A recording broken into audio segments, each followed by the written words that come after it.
आप लोग बिल्कुल सही जगह पर आए हैं। कासल रॉक के बाकी के एपिसोड्स देखने हैं। जी हाँ, इस वीडियो में मैं आपको एक्सप्लेन करूँगा। और जिन लोगों को नहीं पता कि मैं किस बारे में बात कर रहा हूँ, तो आप लोग तो पहले से ही फैमिली मेम्बर्स हैं, इस चैनल के सब्सक्राइबर्स हैं। और जिन्हें पता है कि मैं किस बारे में बात कर रहा हूँ, तो आप लोगों का स्वागत है इस चैनल पर। ऐसे ही कमाल के वीडियोस और एक्सप्लेनेशन देखने के लिए इस चैनल को सब्सक्राइब कर लें, क्योंकि ऐसी इंटरेस्टिंग वीडियोस आपको इसी चैनल पर मिलती रहा करेगी। खैर दोस्तों, आज मैं आपको एक्सप्लेन करूंगा डार्क सीरीज जैसी एक और कमाल की सीरीज जिसका नाम है कासल रॉक। इस सीरीज की IMDb रेटिंग है 7.6 आउट ऑफ 10। दोस्तों, ये सीरीज स्टीफन किंग के नोवेल से इंस्पायर्ड है, जहां पर आपको कई सारे ईस्टर एग्स देखने को मिलेंगी। और तो और इस सीरीज में आपको मल्टीवर्स का कॉन्सेप्ट तक देखने को मिलेगा।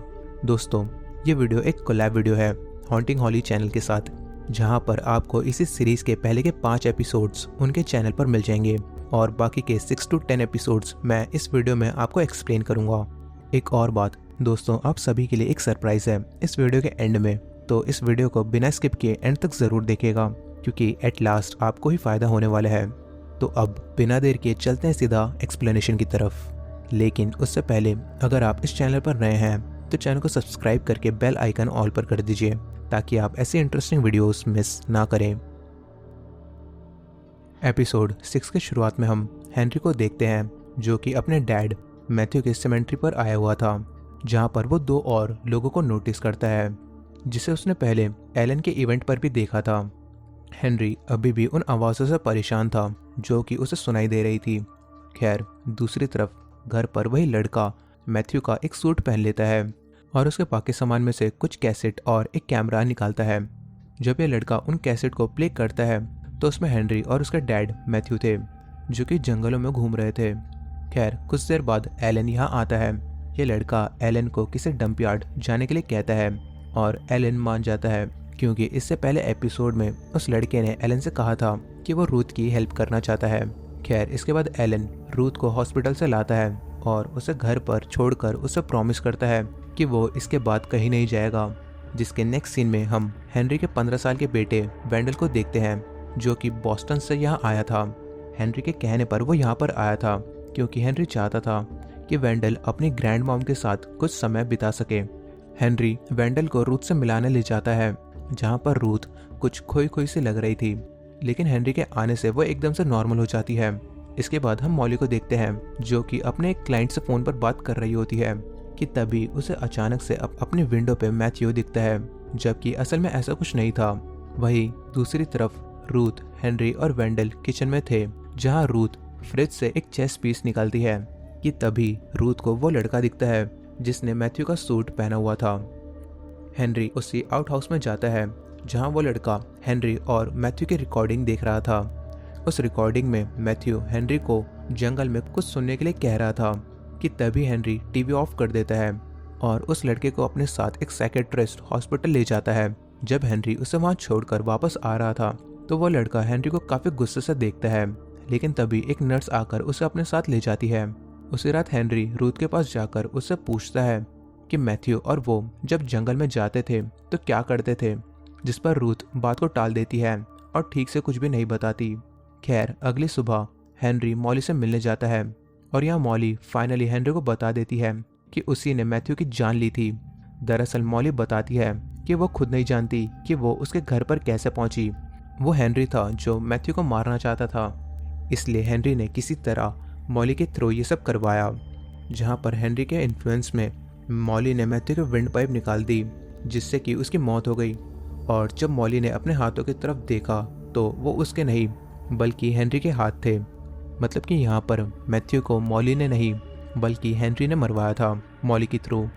खैर इसके बाद हम एलन को देखते हैं, जो कि उसी डंप यार्ड में था जिसके बारे में उस लड़के ने बताया था। वो यहाँ लेसी की कार को ढूंढने आया था। दूसरी तरफ घर पर रूथ और वेंडल चेस खेल रहे थे, जहाँ पर वेंडल रूथ से चेस के मिसिंग पीस के बारे में पूछता है, जहाँ पर हमें पता चलता है कि दरअसल रूथ ने इन चेस पीसेस को घर में जगह जगह छुपाए हुए थे, क्योंकि रूथ अक्सर पास्ट की मेमोरीज में स्विच किया करती थी। कभी वो हेनरी का बचपन देखती तो कभी खुद का, और जब उसे पीसेस अपने घर में मिलते तो वो समझ जाती है कि वो प्रेजेंट में नहीं है। खैर इसके बाद हमें हेनरी को दिखाया जाता है जो मैथ्यू का कैमरा लेकर जंगल्स में आया है, ये जानने के लिए कि उसके डैड उसे किन आवाज़ों को सुनने के लिए कह रहे थे। पर थोड़ी देर आगे जाकर वो कैमरा बंद पड़ जाता है। अब हम एलन को देखते हैं जिसे उस डंप यार्ड में लेसी की कार नहीं मिलती और वो वापस जाने के लिए अपनी कार में आकर बैठता है, जहाँ रेडियो पर हम उसी साइकेट्रिस्ट हॉस्पिटल के न्यूज़ के बारे में सुनते हैं, जहाँ पर 8 स्टाफ मेंबर्स और कुछ पेशेंट्स आग लगने की वजह से मारे गए थे और उनमें से कुछ पेशेंट्स भाग निकले थे, जिनमें से एक वही लड़का था जिसे हेनरी वहाँ हॉस्पिटल में छोड़ के गया था। तो दोस्तों आप समझ सकते हैं कि वो लड़का जहाँ भी जाता है वहाँ कुछ ना कुछ गड़बड़ ज़रूर होता है। इसकी वजह से उसके आसपास लोगों को काफ़ी नुकसान झेलना पड़ता है। खैर तभी यहाँ लेसी की कार को लाया जाता है और एलन काफ़ी बहस करने के बाद उस कार को यहाँ से ले जाता है। दूसरी तरफ जंगल में हेनरी को वही 2 लोग मिलते हैं जिन्हें वो इससे पहले मैथ्यू के सिमेट्री में देख चुका था। इनके नाम थे विली और ओडिन, जहाँ पर ओडिन सुन और बोल नहीं सकता था और विली उसका साथी था जो कि उसकी बातों को ट्रांसलेट किया करता था। ओडिन हेनरी को बताता है कि वो उसके पिता मैथ्यू को जानता था। मैथ्यू अक्सर इस जंगल में आकर प्रे किया करते थे, जहाँ उसे लगता था कि वो गॉड की वॉइसेस को सुन सकता है, जबकि ओडिन साइंस पर बिलीव करता था और उसकी इन वॉइसेस को लेकर अलग ही थ्योरी थी। ओडिन के अकॉर्डिंग ये वॉइसेस एक नैनो स्केल साउंड है जो कि एक पर्टिकुलर प्लेस पर डिफरेंट पैरेलल रियलिटी के आपस में मिलने से क्रिएट होता है। कुछ लोग इसे लाइफ में एक बार सुन पाते हैं और कुछ लोग बिल्कुल नहीं सुन पाते, और कुछ लोगों को ये हमेशा सुनाई देता है और कुछ लोगों को ये हमेशा सुनाई देता है। ये इस नेचर का तरीका है ऑल्टरनेट रियलिटी में जितने भी पॉसिबल पास्ट एंड प्रेजेंट हैं उनके बीच में बैलेंस बनाने का, और हेनरी इन वॉइसेस को सुन सकता था। इसलिए उसके डैड मैथ्यू उसे यहाँ लाया करते थे क्योंकि उनके अकॉर्डिंग वो गॉड से डायरेक्टली बात कर सकते थे हेनरी के जरिए। ओडिन ये भी बताता है कि मैथ्यू ने इन आवाज़ों को एम्पलीफाई करने के लिए एक मशीन तैयार करने की सोची, पर वो उसे कभी बना नहीं पाए।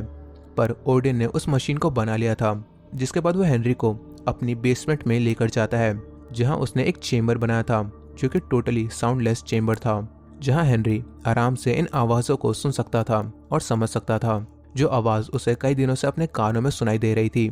जब हेनरी इस चेम्बर में जाता है तो ओडिन बताता है कि उसने इस दुनिया की बेकार आवाज़ों को रोकने के लिए खुद को बहरा कर लिया था ताकि वो इन वॉइसेस को ध्यान से सुन सके, और यही वो आज अपने साथी विली के साथ करने वाला था। और ये कहकर ओडिन हेनरी को उसी चेम्बर में बंद कर देता है। इस चेम्बर में आते ही हेनरी को पास्ट के कुछ विजन्स आने लगते हैं। वहीं दूसरी तरफ एलन घर पहुंचता है, जहां वही लड़का घर के बाहर बैठा हुआ था। वो लड़का एलन से कहता है कि उसने उस रात उसे मैथ्यू की कार के डिग्गी में क्यों छोड़ दिया था, और यहीं पर हम और एलन इस लड़के के हाथों में खून नोटिस करते हैं। जिसके बाद एलन रूथ को देखने घर के अंदर जाता है, जहां घर की हालत काफ़ी ख़राब थी। और इसी के साथ ये एपिसोड 6 यहीं पर ख़त्म हो जाता है। एपिसोड 7, ये एपिसोड हमें हेनरी की मॉम रूथ के नज़रिए से दिखाया गया है, जहां पर यह एपिसोड कई बार पास्ट और प्रेजेंट में शिफ्ट होता है। दोस्तों यहाँ पर मैं आपको बता दूं कि रूथ एक अल्जाइमर के पेशेंट थी, जो कि अक्सर पास्ट की मेमोरीज और प्रेजेंट में कंफ्यूज हो जाया करती थी। खैर इस एपिसोड की शुरुआत में हम रूथ को किसी से डर कर भागते देखते हैं।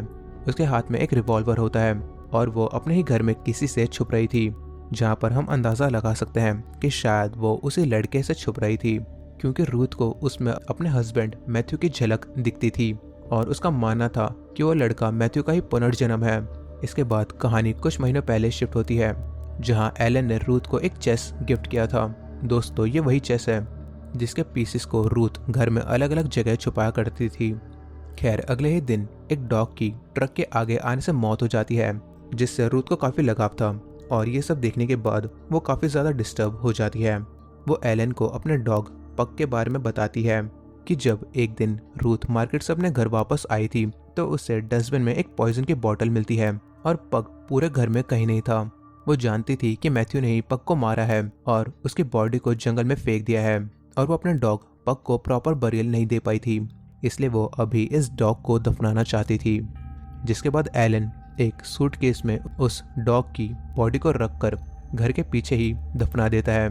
खैर इसके बाद कहानी थोड़ी और आगे जाती है, जहाँ पर उस लड़के ने एलन से रूथ की हेल्प करने का वादा किया था, जिसके बाद एलन रूथ को लेने हॉस्पिटल जाता है, जहां डॉक्टर रूथ से बात कर रही थी और रूथ कहती है कि वो जानती है कि उसे अल्जाइमर है। रूथ के केस में वो अक्सर पास्ट और प्रेजेंट की मेमोरीज में स्विच किया करती थी। इसके बाद एलन रूथ को घर ले आता है और उसे घर पर छोड़कर वो उसे डंपयार्ड के लिए निकल जाता है। रूथ घर में आती है और उन्हीं चेस पीसेस को एक एक करके घर में अलग अलग जगह रखने लगती है, जहां भी वो पास्ट की यादों को हेलुसिनेट किया करती थी। दोस्तों, आपको याद होगा कि जब हेनरी वेंडल को रूथ से मिलाने लाया था, तब भी रूथ कहीं खोई हुई थी। दरअसल वो अपने और एलन के कुछ अच्छे पलों को याद कर रही थी। यहाँ पर हमें ये भी पता चलता है कि एलन और रूथ कई सालों से एक दूसरे को पसंद किया करते थे, जहाँ पर एलन ने रूथ को उसके साथ इस टाउन को छोड़कर चलने के लिए भी कहा था, पर रूथ उस वक्त ऐसा नहीं कर पाई। और यहाँ पर मैथ्यू को भी इस बारे में पता था कि रूथ और एलन के बीच क्या चल रहा था। मैथ्यू के मौत के बाद एलन ये टाउन छोड़कर चला गया। उसने शादी की और खुशी खुशी अपनी जिंदगी बिताने लगा, पर जब उसकी वाइफ की डेथ हो गई तब वो इसी टाउन में वापस आ गया, जहाँ पर उसे रूथ के पड़ोसियों ने बताया कि उन्होंने रूथ के घर में गोली चलने की आवाज़ सुनी है। और जब एलन चेक करने पहुंचा तो रूथ की हालत काफ़ी ख़राब थी और उसने एलन को गले लगा लिया। तब से एलन और रूथ एक साथ ही रहा करते थे। दोस्तों, आपको याद होगा इससे पहले जब रूथ फ्रिज से उस चेस पीसेस को निकाल रही थी, तब वो मैथ्यू को हेलुसिनेट कर रही थी, जिसके बाद उसने उसे लड़के को मैथ्यू का सूट पहने देखा। जिसके बाद वो खुद को उन्हीं जंगल में पाती है, जहाँ छोटा हेनरी और मैथ्यू भी उसके साथ थे। मैथ्यू एक गन निकाल कर इनके सामने रखता है और बताता है कि कैसे उसे गॉड की आवाज़ सुनाई देती है। इन्हीं जंगलों में वो हेनरी को इन्हीं वॉइसेस को सुनने को कहता है, पर छोटे हेनरी को कोई भी आवाज़ सुनाई नहीं देती। वहीं पर रूथ अपने पास रखी एक चेस पीस को उठाती है, जिसके बाद वो दोबारा से रियलिटी में वापस आती है। वो वेंडल के साथ थी, जहां उसने वेंडल को बताया था कि आखिर क्यों वो इन चेस पीसेस को घर में जगह जगह रखती है। इसके बाद रूथ अपने सभी मेडिसिन को फेंक देती है और तभी वहाँ वही लड़का आता है जो कि उसी हॉस्पिटल से भाग कर आया था। रूथ उसे देखकर बहुत डर जाती है, पर वो लड़का रूथ को आराम करने के लिए कहता है। वो रूथ से ऐसे बात कर रहा था जैसे मानो कि वो रूथ को हमेशा से जानता है। खैर, यहाँ पर रूथ टीवी पर उसी हॉस्पिटल की न्यूज़ देखती है और जल्दी से भागकर अपनी कबर्ड के ऊपर रखी मैथ्यू की वही गन निकाल लेती है, पर वो गन खाली थी और उसे नहीं पता था कि इसकी बुलेट कहाँ रखी है। दरअसल रूथ यहाँ उस लड़के को मार देना चाहती थी। रूथ एक बार फिर पास्ट की मेमोरीज में चली जाती है, जहाँ उसे वो पल याद आता है जब मैथ्यू ने उसे बताया था कि उसने गन के बुलेट्स को किसी लॉक में रखा है, जिससे कि वो हेनरी के हाथ ना लगे। रूथ एटिक में जाकर एक बॉक्स को तोड़ने की कोशिश करती है जिसमें बुलेट हो सकती थी, पर तभी वह मॉली आती है। मॉली यहाँ हेनरी को ढूंढ रही थी। और दोस्तों, यहाँ पर मैं बता दूं कि अभी हेनरी उसी बेसमेंट में लॉक है। खैर, रूथ मॉली को बताती है कि वो जानती है कि मॉली ने ही उस रात मैथ्यू को मारा था। रूथ कहती है कि मैथ्यू वापस आ गया है और अब उसे ही कुछ करना होगा, जिसके बाद वो दरवाज़ा बंद कर देती है। लिविंग रूम में वही लड़का रूथ को मिलता है और रूथ उसे बातों में लगाकर वेंडल को कुछ पैसे देकर घर से बाहर भेज देती है, जिससे उसे कोई नुकसान ना हो। ये लड़का रूथ के लिए डिनर बनाता है और रूथ को उसकी मेडिसिन लेने को कहता है, लेकिन रूथ वो मेडिसिन नहीं लेती। खैर, जब ये लड़का रूथ के नहाने के लिए बाथ टब रेडी करने जाता है, तब रूथ जाकर उसी बॉक्स को खोलती है, पर उसमें बुलेट्स नहीं होती। रूथ इस लड़के से बचने के लिए एक स्क्रू ड्राइवर से उस पर अटैक करती है, जिसकी वजह से वो घायल हो जाता है। खैर, इसके बाद कहानी पास्ट में शिफ्ट होती है, जहाँ छोटे हेनरी ने मैथ्यू से झूठ कहा था कि उसने वॉइसेस सुनी है, जैसा कि रूथ ने उसे कहने को कहा था, जिस पर मैथ्यू गुस्सा होकर हेनरी पर हाथ उठाता है। उसी वक्त प्रेजेंट में रूथ को याद आता है कि उसने जब एलन के साथ जाने के लिए सूटकेस पैक किया था, तब रूथ ने गन और बुलेट उसी सूटकेस में रख दिया था, जिसमें बाद में उसी डॉग को, जो कि ट्रक के सामने आके मारा गया था, उसे बरी किया गया था। जिसके बाद रूथ घर के पीछे जाकर उसी जगह पर खोदना स्टार्ट करती है और फाइनली उसे बुलेट मिल जाती है।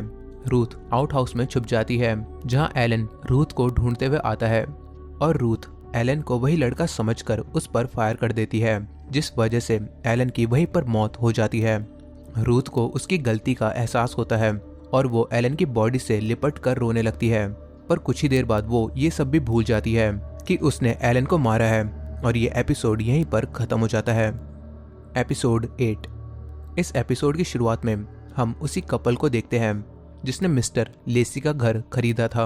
इनके नाम थे गॉर्डन एंड लिलिथ। गॉर्डन एक साइकोलॉजी का प्रोफेसर था जिसने अपने एक कलीग को बुरी तरह पीटा था क्योंकि उसके कलीग और उसकी वाइफ के बीच अफेयर चल रहा था। जिसके बाद अपनी लाइफ में चेंज लाने के लिए और पुरानी बातों को भूलने के लिए ये कपल कासल रॉक में शिफ्ट हो जाते हैं। पर गॉर्डन अभी भी अपनी वाइफ की चीटिंग को भुला नहीं पाया था। ये लोग मिस्टर लेसी के घर को एक गेस्ट हाउस बनाना चाहते थे। यहाँ पर हमें यह भी पता चलता है कि गॉर्डन कासल रॉक में हो रहे मर्डर से काफी अट्रैक्ट था। खैर, घर में रेनोवेशन के टाइम लिलिथ उसी बेसमेंट में जाती है जिसके बारे में एक बार हेनरी ने भी मिसेस लेसी से पूछा था जब वो पहली बार इस घर में आया था। उस बेसमेंट में उस लड़के की काफी सारी पेंटिंग्स थी जिसे लेसी ने बनाया था और गॉर्डन उन सभी पेंटिंग्स को घर में लगा देता है। उसी रात इन्हें इनके गेस्ट हाउस के लिए पहली बुकिंग मिलती है और ये एक कपल थे जो कि कासल रॉक घूमने आए थे और अगली ही सुबह वो जाने वाले थे। लेकिन न जाने क्यों गॉर्डन के दिमाग में क्या चल रहा था कि वो देर रात इनके रूम में जाकर इन दोनों को बुरी तरह काट डालता है।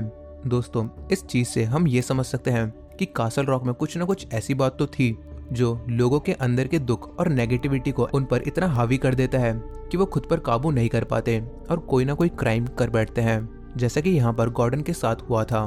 खैर, इसके बाद हम मॉली को देखते हैं जिसे कुछ विजन्स आते हैं जहाँ पर वो हेनरी को कहीं पर बंद देखती है। ये वही सीन था जब हेनरी उस बेसमेंट में लॉक था और मॉली हेनरी के घर उसके बारे में पूछने गई थी। पर फाइनली मॉली उस लोकेशन पर पहुंच जाती है और हेनरी को उस बेसमेंट से बाहर निकालती है। और जब ये लोग यहाँ से निकल रहे होते हैं कि तभी हम नोटिस करते हैं पेड़ के पीछे ऑडिन की डेड बॉडी को।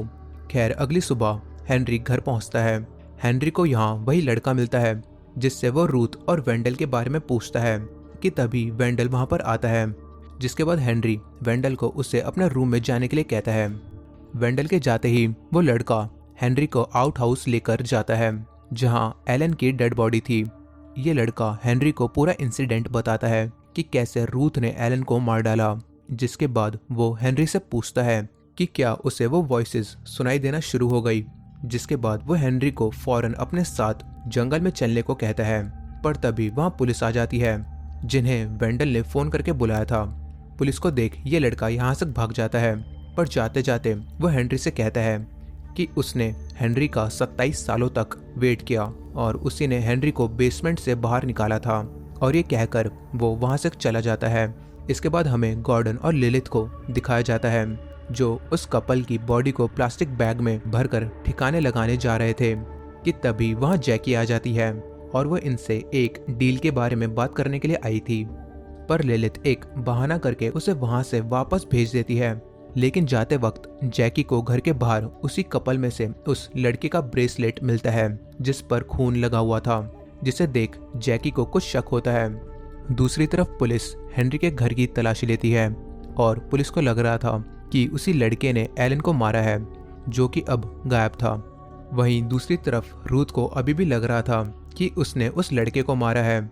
खैर, इन सारे इंसिडेंट के बाद हेनरी वेंडल को वापस बॉस्टन भेजने की तैयारी करता है। लेकिन वेंडल इस बात से खुश नहीं होता क्योंकि वो चाहता था कि हेनरी भी उसके साथ घर चले, पर हेनरी अभी ऐसा नहीं कर सकता था। हेनरी वेंडल को बस में बिठा के वहां से चला जाता है और उसके जाते ही बस से टकराकर एक क्रो मर जाती है। और इसी टाइम वेंडल को भी वॉइसेस सुनाई देती है जो कि हेनरी को सुनाई दिया करती थी। खैर, दूसरी तरफ हेनरी मॉली से फोन पर बात करता है और पूछता है कि क्या उसे मिसेस लेसी के घर पर उस बेसमेंट की चाबियां मिली थी जब उसने वो घर बेचा था। जिस पर मॉली बताती है कि मिसेस लेसी को नहीं पता था कि चाबियां कहाँ थी, जबकि हम ऑडियंस को पता है कि लिलिथ ने कब का उस बेसमेंट को खोल दिया था। खैर, हेनरी उसी रात लेसी के घर जाता है, पर जब कोई दरवाजा नहीं खुलता तो वो पीछे के दरवाजे से घर में एंटर करता है जहां वो एक रूम में उन्हीं पेंटिंग्स को देखता है जिसे देख गॉर्डन पागल हो गया था। और उन पेंटिंग्स पर लिखे हुए तारीख को देख वो समझ जाता है कि वो लड़का 27 सालों में ऐसा ही दिख रहा था क्योंकि वो सभी पेंटिंग्स 1991 से लेकर लेसी के मरने से पहले तक की पेंटिंग्स थी। खैर, तभी यहाँ गॉर्डन आता है और हेनरी उससे माफी मांगकर यहाँ से जाने लगता है कि तभी लिलिथ हेनरी पर अटैक कर देती है और इन तीनों में लड़ाई हो जाती है। हेनरी अपनी जान बचाकर घर से बाहर भागता है, पर गॉर्डन उसे पकड़ लेता है और जैसे ही वो हेनरी को मारने वाला होता है कि तभी पीछे से जैकी आकर गॉर्डन के सर पर एक कुल्हाड़ी से वार करती है, जिससे गॉर्डन की वहीं पर मौत हो जाती है। यहाँ पुलिस आती है जो जैकी से पूछताछ करती है। जहाँ एक तरफ वेंडल कासल रॉक वापस आ गया था, वहीं दूसरी तरफ मॉली को वही लड़का उसके घर की सीढ़ियों पर बैठा हुआ मिलता है। वो लड़का मॉली से कहता है कि मॉली को उसकी हेल्प करनी होगी। वो मॉली को बताता है कि मॉली बचपन में क्या क्या किया करती थी। वहीं दूसरी तरफ हेनरी को चर्च से कॉल आता है, जहां रूथ आई हुई थी और वो एलन के बारे में पूछ रही थी। दरअसल रूथ को याद आ गया था कि उसने एलन को मार दिया है, जिसके बाद वो जल्दबाजी में उसी चर्च पर पहुंच गई थी। वहीं दूसरी तरफ वो लड़का मॉली को बताता है कि वो उन्हीं जंगल में था जब मॉली अपनी टॉर्च से उन्हीं जंगलों में लाइट फ्लैश किया करती थी। और इसी के साथ ये एपिसोड भी यहीं पर खत्म होता है। तो दोस्तों, अब तक आपके मन में काफी सारे सवाल आ गए होंगे कि आखिर ये लड़का है कौन, कैसे ये रूथ और मॉली के बारे में इतना सब जानता है, और तो और वो वॉइसेस है कौन सी जो हेनरी और वेंडल को सुनाई देती है, और साथ में जो कि मैंने शुरू में कहा था, आखिर इस पूरे सीरीज में मल्टीवर्स वाला कॉन्सेप्ट कहाँ है। दोस्तों, ये सारी चीजें सोचकर आप अपना सर मत नोचना। दोस्तों, ये सारे सवाल के जवाब आपको इसी चैनल पर अगली वीडियो में मिल जाएंगे, जहां पर मैं आपको इसी सीरीज के एपिसोड 9 और 10 को एक्सप्लेन करूंगा, साथ में इससे रिलेटेड काफी सारी थ्योरीज भी। जितना मुझे लगता है शायद से वीडियो काफी लंबी हो गई होगी, तो आज के लिए इतना ही करते हैं। अगली वीडियो में आपको इसी सीरीज से रिलेटेड काफी सारी चीजें पता चलने वाली है, और किसी भी वजह से आप वो सारी चीजें मिस ना करें तो उसके लिए इस चैनल को सब्सक्राइब कर दें और बेल आइकन को ऑल पर कर दीजिए, ताकि आपको उस वीडियो की नोटिफिकेशन सबसे पहले मिल सके। तो मैं आपसे मिलता हूँ अगली वीडियो के साथ। तब तक के लिए आप ये दोनों वीडियोस एंजॉय करिए।